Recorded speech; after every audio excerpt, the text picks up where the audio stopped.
માનવ અને મંદિર. વિશ્વમાં કોઈ પણ માનવ જાતિ એવી નહીં હોય કે જેણે મંદિર જેવું કશુંક બનાવ્યું ન હોય. મંદિર નિર્માણની ભાવના માનવનો મજ્જાગત સ્વભાવ છે. પછી ભલે ને મહાનવ પહાડ પર, પૃથ્વી પર, હિલ પર, વનમાં, ઉપવનમાં કે નિકુંજમાં ગમે ત્યાં વસ્યો હોય. જ્યાં જ્યાં એ વસ્યો ત્યાં ત્યાં એ મંદિર જેવું કશુંક બનાવ્યા વિના રહી શક્યો નથી.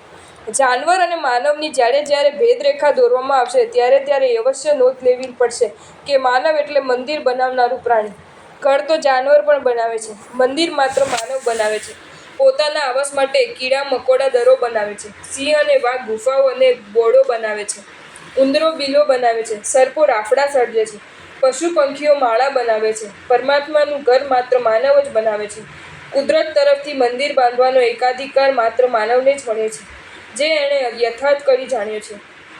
વિવિધ મંદિરોથી ઉભરાતી વસુંધરા એની શાખ પૂરે છે. સંસારમાં જેમ માનવની જાતિઓમાં, ભાષાઓમાં અને પહેરવેશમાં ફેરફાર જોવા મળે છે, તેમ માન્યતા ભેદના કારણે મંદિરોમાં પણ ફેરફાર જોવા મળે છે. જિનાલય, દેવાલય, ઠાકોરવાડી, મઠ, મંદિર, પગોડા, ઈસે, શિંતો, ગુડી, કન્નડ, કોઈન, તામિલ, મસ્જિદ, ચર્ચ, ગુરુદ્વારા, અગિયારી, સ્થાનક ઇત્યાદિ શબ્દો સીધી રીતે યા આડકતરી રીતે મંદિરના જ સૂચક બને છે. જેમ એરોપ્લેન કે હેલિકોપ્ટરને ઉતરવા માટે એરોડ્રોમ કે હેલિપેડની જરૂર છે, જેમ રેડિયો વેવ્સ સર્વ જગ્યાએથી પસાર થતા હોવા છતાં ટ્રાન્ઝિસ્ટર જરૂરી છે, જેમ ટીવી પર પસાર થનારા દ્રશ્યોના તરંગો બધે વ્યાપ્ત હોવા છતાં ટીવી સેટ પાસે જવું જરૂરી બની રહે છે, તેમ પરમાત્માના અવતરણ માટે ભૂમિ શુદ્ધિ, દ્રવ્ય શુદ્ધિ, મંત્ર શુદ્ધિ અને વિધિ શુદ્ધિ વડે પરિશુદ્ધિ થયેલા મંદિરોની પણ આવશ્યકતા રહે છે. મંદિરોના નિર્માણમાં સાયન્સનો પણ સમાવેશ કરવામાં આવતો.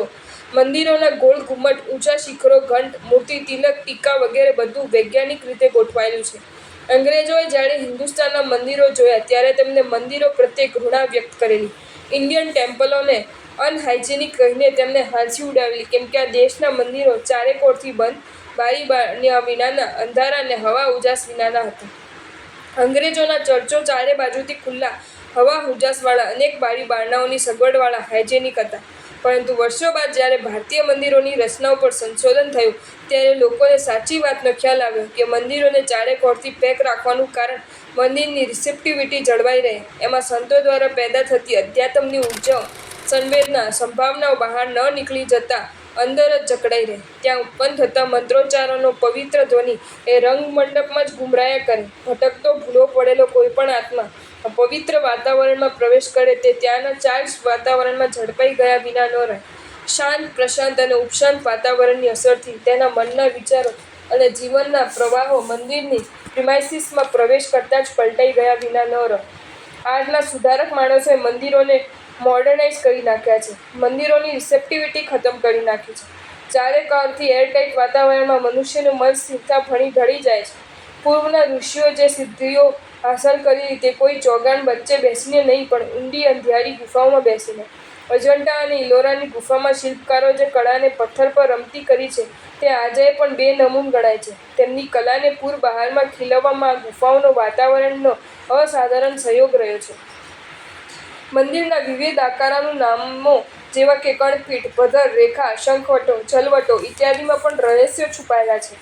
આવા સાયન્ટિફિક ટેમ્પલો વધુ મોટી સંખ્યામાં માત્ર જૈનો પાસે જ વિદ્યમાન છે. એ વાતનો સ્વીકાર કરતા આજે શિલ્પીઓ પણ કાનની બૂટ પકડીને કહે છે કે અમારી કલાને જીવન દાન આપ્યું હોય તો માત્ર જૈનોએ. આબુ, દેલવાડા, રાણકપુર, પાલીતાણા, તારંગા, કુંભારિયા આદિ સ્થળોએ ઉભેલા વર્ષો જૂના જિનાલયો જેનો પ્રત્યક્ષ પુરાવો છે. ઓ માનવ, ઓ જૈન, ઘર બનાવતા પહેલાં મંદિર બનાવવાનો વિચાર કરજે, કેમ કે ઘર તો જન્મોજન્મથી બનાવતા જ આવે છે. મંદિર બનાવવાનો ચાન્સ તને આ હવે જ મળ્યો છે. પરમાત્મા એટલે ભગવાન એટલે સંપૂર્ણ જ્ઞાનવાન, ઓમનીસેન્સ. ભગવાન એટલે મહિમાવાન, ઓલ સુપ્રીમ. ભગવાન એટલે યશવાન, ઓલ ગ્લોરી. ભગવાન એટલે વૈરાગ્યવાન, એબ્સોલ્યુટલી ફ્રી ફ્રોમ પેશન્સ. ભગવાન એટલે મુક્તિમાન, એબ્સોલ્યુટલી ફ્રી ફ્રોમ બોન્ડેજ. ભગવાન એટલે રૂપવાન, ઓલ બ્યુટી. ભગવાન એટલે સંપૂર્ણ વીર્યવાન, ઓલ પાવરફુલ. ભગવાન એટલે પ્રયત્નવાન, ઓલ એન્ડેવિયર. ભગવાન એટલે ઈચ્છાવાન, ઓલ ગુડવિલ. ભગવાન એટલે લક્ષ્મીવાન, ઓલ વેલ્થ. ભગવાન એટલે ધર્મવાન, ઓલ રિલિજિયસ. ભગવાન એટલે ઐશ્વર્યવાન, ઓલ ગ્રેન્ડિયર. સ્તુતિ, સ્તોત્ર, સ્તવન, ગીત કેવા બોલવા જેમાં પરમાત્માના દેહનું વર્ણન હોય, જેમાં પરમાત્માના કલ્યાણકોનું વર્ણન હોય, જેમાં પરમાત્માના ગુણોનું વર્ણન હોય, વધુમાં જે સુંદર શબ્દોવાળા હોય વિચારની શુદ્ધિને કરનારો હોય, સંવેગના પેદા કરનારો હોય, પવિત્રતાથી ભરેલો હોય, સ્વપાપના પશ્ચાતાપવાળો હોય, ચિત્તને સ્થિર કરનારો હોય, સુંદર અર્થો જેમાં ભરેલા હોય, અસ્ખલિતાદિ ગુણથી યુક્ત હોય અને છેલ્લે જે મહાન બુદ્ધિશાળી પવિત્ર પુરુષોએ બનાવેલા હોય. જો તમને આ વિડીયો ગમ્યો હોય તો આ વિડીયોને લાઇક કરો અને શેર કરો અને આવા જ નવા વિડીયો જોવા માટે જૈન ફેક્ટ્સ એન્ડ સ્ટોરીઝની ચેનલને સબસ્ક્રાઈબ કરો. ધન્યવાદ.